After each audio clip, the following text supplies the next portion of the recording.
இருக்கு, யாராவது இது சொல்லிடுவாங்களான்னு. நான் முதல்ல இங்கே ஆடினது இல்லை இல்லடி. ரவி மகன் பாரு என்ன அங்கேருந்து என்ன வந்து குதிக்குது அப்படிம்பாங்க.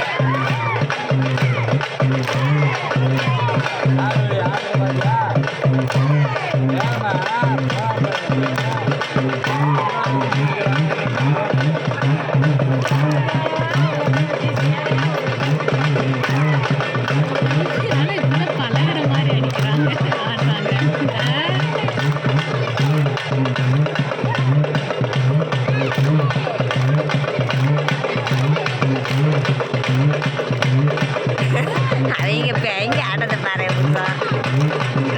முத்துக்குமார் மட்டும் நின்றுட்டா போலையே, பிள்ளைக்கு வேர்க்கும் போல.